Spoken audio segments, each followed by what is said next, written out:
Hey guys, web design and ডেভেলপমেন্টের একটা ভিডিওতে আপনাদের স্বাগতম। তো আশা করি আপনারা পূর্ব ভিডিওগুলো দেখেছেন এবং ভালোভাবে অনুশীলন করেছেন। তো পূর্ব ভিডিও আমরা জেড ইন্ডেক্স শিখেছি, জেড ইন্ডেক্স কীভাবে কাজ করে। তো আজকে আমরা এখানে দেখব যে জেড ইন্ডেক্স কীভাবে কাজ করে।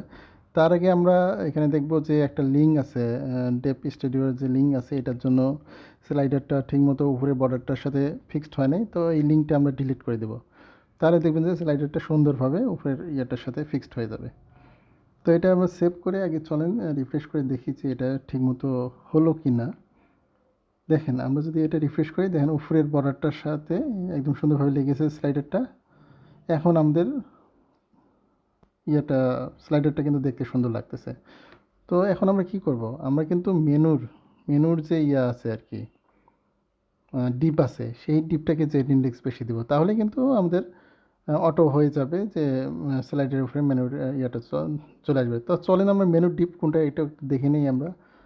তো আমরা দেখতে পাচ্ছি এখানে যে মেনুর ডিপ হলো ন্যাপ, নেভিগেশন। এই ন্যাপ ডিপটা, ন্যাপ ইউএলকে যদি আমরা জেড ইন্ডেক্স দিই, তাহলে দেখবেন যে এটা স্লাইডের উপরে চলে গেছে। তো আমরা এটা বেশি করে দিব, 999 দিলাম আমরা। চলে আমরা রিফ্রেশ করে দেখি। দেখেন, আমরা রিফ্রেশ করলাম, এখন দেখেন যে ড্রপডাউন মেনুটা কিন্তু দেখা যাচ্ছে। আগে কিন্তু নিচে ছিল, এখন কিন্তু দেখা যাচ্ছে। তো এইভাবে আজকে এতটুকু আপনারা প্র্যাকটিস করবেন এবং ভবিষ্যতে আমরা এই যে মেনু বারগুলো আছে, ড্রপডাউন মেনু আছে, এই প্রত্যেকটার সাথে ক্লিক করলে যে আরেকটা পেজ আসে, এই পেজগুলো কীভাবে আসে এবং কীভাবে লিঙ্ক করা হয়, এই জিনিসগুলো শিখব। এবং এটাকে আমরা হোম পেজ ধরে বাকিগুলোকে আমরা ইনসাইড পেজ হিসাবে ধরে কাজ করব।